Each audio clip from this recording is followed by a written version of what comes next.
Bonjour Guillaume. Bonjour Virginie, bonjour à tous. On commence évidemment avec le remaniement ministériel. Gabriel Attal nommé Premier ministre. Cher Gabriel Attal, je sais pouvoir compter sur votre énergie et votre engagement dans la fidélité à l'esprit de 2017, dépassement et audace. Le tweet donc d'Emmanuel Macron à 34 ans.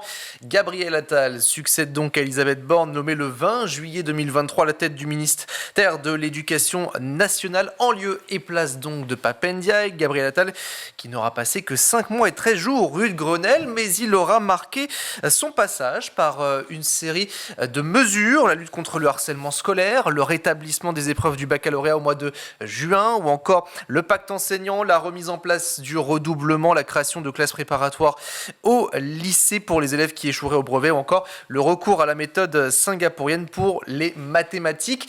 Gabriel Attal qui devient au passage le plus jeune Premier ministre de la Ve République devant Laurent Fabius qui à l'époque avait 37 ans, mais il ne bat pas le record du ministre de l'Éducation qui avait fait un petit passage éclair, détenu par Benoît Hamon, 147 jours rue de Grenelle. À noter également qu'il s'agit là du 4e Premier ministre sous l'ère Emmanuel Macron. Gabriel Attal qui était au passage également la 57e personnalité politique préférée des Français selon le sondage du JDD. Et la passation de pouvoir s'est tenue à la mi-journée sur le perron de Matignon. Tout à fait. J'ai tenu sans trembler le cap fixé par le président. Voilà les mots d'Elisabeth Borne avant d'évoquer la loi immigration, la réforme des retraites. L'ex-première ministre a également évoqué le contexte inédit en l'absence de majorité relative à l'Assemblée nationale. Elisabeth Borne qui a tenu à adresser un message également sur l'égalité entre les femmes et les hommes. En prenant mes fonctions, j'avais adressé un message à toutes les petites filles en leur disant d'aller au bout de leurs rêves.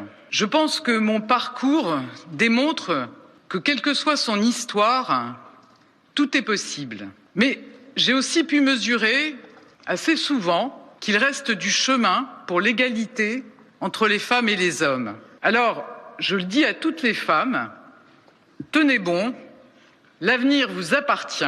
Alors à toutes et tous, je veux le dire, à vos côtés, je continuerai le combat. Elisabeth Borne, donc sur le perron de Matignon, à la suite de cette prise de parole, Gabriel Attal, son successeur, s'est exprimé. Il a dit voir en son arrivée un symbole d'audace et de mouvement, lui le plus jeune Premier ministre de la Ve République. Gabriel Attal qui annonce au passage emmener l'école avec lui à Matignon. Je le dis d'emblée, mesdames et messieurs, j'emmène avec moi, ici, à Matignon, la cause de l'école. Je réaffirme l'école comme étant la mère de nos batailles, celle qui doit être au cœur de nos priorités et à qui je donnerai, comme Premier ministre, tous les moyens d'action nécessaires pour sa réussite. Elle sera l'une de mes priorités absolues dans mon action à la tête du gouvernement. Il y aura, de ce point de vue, une forme de continuité. Car en prenant des décisions fortes sur la baïa, en prenant des décisions fortes sur la laïcité, c'est pour la liberté que je me suis engagé. En prenant des décisions fortes sur l'exigence et sur le choc des savoirs, c'est pour l'égalité que je me suis engagé. En prenant des décisions fortes dans la lutte contre le harcèlement, c'est pour la fraternité que je me suis engagé. Liberté, égalité, fraternité. Cette devise de l'école est aussi celle de la République et ce sera toujours ma boussole. Agir sans attendre. Voilà également ce que sera le travail. C'est ce qu'a lancé Gabriel Attal qui promet au passage, je cite, de garder le contrôle de notre destin. À la suite de cette nomination, l'heure est aux réactions politiques. On va faire ensemble le tour des médias, si vous voulez bien. Et nous allons commencer par l'ancien Premier ministre sous l'ère Jacques Chirac. Il s'agit de Jean-Pierre Raffarin, qui était l'invité de nos confrères d'Europe 1. Pour lui, Gabriel Attal a 2 atouts dans ce genre de situation.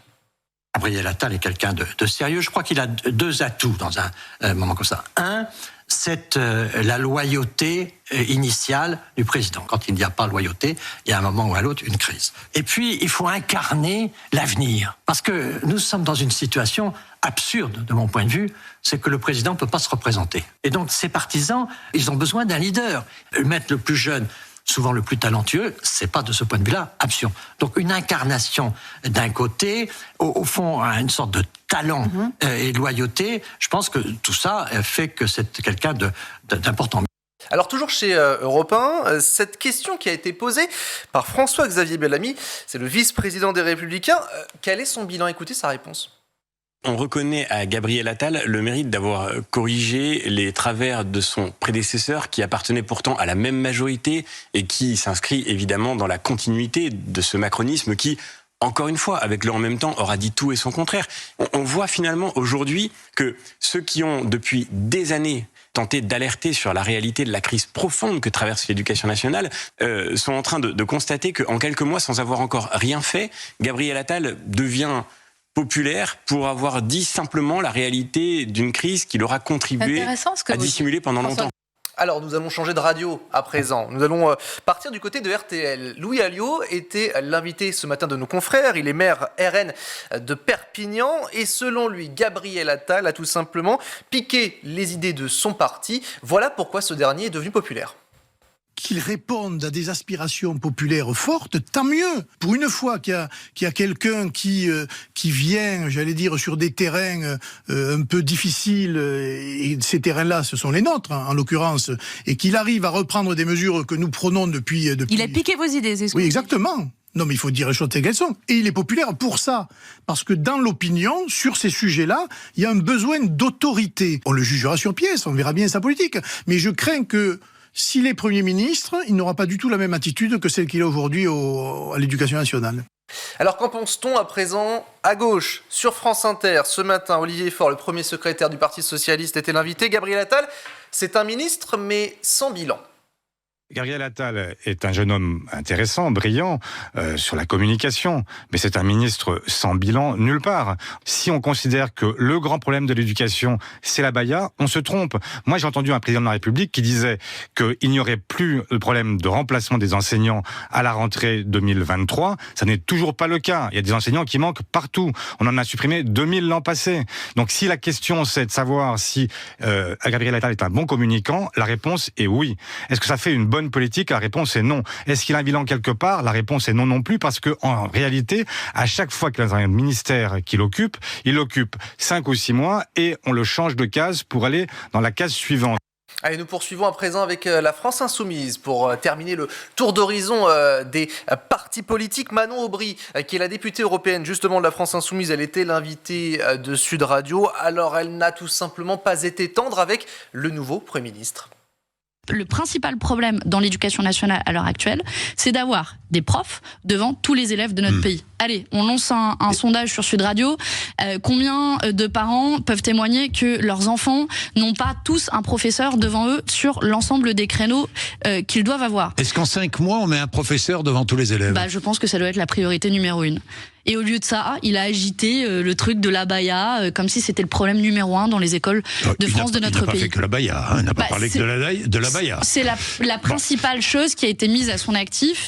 Alors du côté de la majorité, les félicitations tout de même, il faut le dire, de Bruno Le Maire, le ministre de l'économie, qui félicite donc son collègue et donc le chef du gouvernement, Gabriel Attal. Je n'ai aucun doute sur l'engagement et la force que tu mettras au service des Françaises et des Français. Respect et amitié. Et du côté des syndicats enseignants et des parents, comment ça se passe? Là aussi, cela varie, les discours sont un peu compliqués. J'ai contacté notamment Laurent Zamekowski, qui est le président de la Fédération des parents d'élèves de l'enseignement public. Alors, cette première question, le bilan, pour lui aussi, il est très difficile à tirer. Difficile d'avoir un bilan sur 6 mois d'exercice. Il y a eu beaucoup d'annonces, des choses qui avaient déjà été initiées sous ses prédécesseurs, d'autres choses qui n'ont pas encore été concrétisées. Seuls les textes, par exemple, sur le stage de seconde ont été présentés en Conseil supérieur de l'éducation.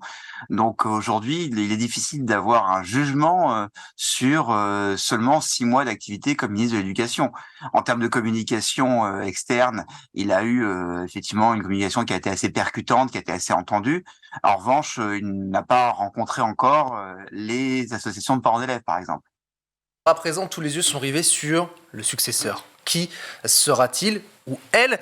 Eh bien, la réponse dans les prochains jours, mais Laurent Zamekowski a déjà dévoilé les attentes qu'attendent notamment les syndicats. Un peu plus de stabilité, peut-être moins d'annonces et beaucoup plus d'actions, de choses qui soient concertées en amont, parce que c'est justement ça le principal problème qui a pu être reproché aux différents ministres, c'est-à-dire que les fédérations de parents d'élèves apprenaient par voie de presse les réformes, les propositions au lieu que ça soit concerté en amont. Et on aimerait justement quelque chose qui travaille plus sur le fond, sur la continuité, qu'on ne change pas sans arrêt et au gré du vent les réformes, et qu'on en tire un réel bilan et qu'on puisse avancer de manière pérenne et peut-être de manière moins anxiogène pour les élèves. Alors, autre réaction, cette fois-ci d'un syndicat de professeurs au sein de l'UNSA. Il s'agit de Jérôme Fournier. Et lui aussi, à la question le bilan, il reste tout simplement sur sa faim. Il a ouvert plein de chantiers et on sait vers quel type d'école il voulait aller. Après, est-ce qu'il serait allé au bout de ses projets? Est-ce qu'ils auraient été mis en œuvre exactement comme il les avait annoncés? On ne sait pas, puisque effectivement, on n'arrive pas au bout de la mise en œuvre. Mais on sait quelle direction il voulait prendre. C'était une école passéiste, donc si ça lui sert de modèle pour être Premier ministre, on sait à peu près dans quelle direction on va aller sur le plan politique. Des regrets, il y en a, là aussi, pour Jérôme Fournier, notamment, on l'évoquait, 4 ministres successifs. Justement, ce système de chaise musicale commence à déplaire aux syndicats. On regrette de devoir tout le temps changer de ministre, de nouvelles orientations, de réinstaurer toujours un travail avec Gabriel Attal. On avait instauré une méthode de travail, des rencontres, des échanges, même si on n'était pas d'accord, même si on n'arrivait pas toujours à les convaincre d'infléchir leur politique, mais toujours est-il que ce dialogue-là, il existait. Là, on repart de zéro et l'école, pendant ce temps, elle a besoin qu'on traite ses difficultés. Et quand on change de ministre tout le temps, on n'a pas le temps de le faire. Et qui pour remplacer Gabriel Attal? Là aussi, écoutez les attentes de Jérôme Fournier. Un ministre ou une ministre qui soit à l'écoute des personnels, ça c'est essentiel. Parce qu'on ne peut pas travailler face à un mur avec qui on ne pourrait pas discuter. Et puis quelqu'un qui entende que les projets qui ont été mis en œuvre, notamment que Gabriel Attal voulait mettre en œuvre, c'était pas les bons projets, c'était pas la bonne direction à prendre pour l'école. Donc voilà ce qu'on attend du prochain ou de la prochaine ministre. Alors à l'heure où nous parlons, nous ne connaissons toujours pas le nom du successeur de Gabriel Attal, qui devrait donc intervenir dans les prochains jours ou la semaine prochaine. Les syndicats inquiets du manque de professeurs et aussi des lacunes en maths, en français, mais aussi en histoire. C'est ce que révèle un sondage OpinionWay publié dans les colonnes de la Tribune du dimanche. L'Institut a questionné des jeunes âgés de 16 à 24 ans sur leur connaissance des grands événements historiques, ainsi que sur leur rapport à l'information et leur compréhension de la laïcité.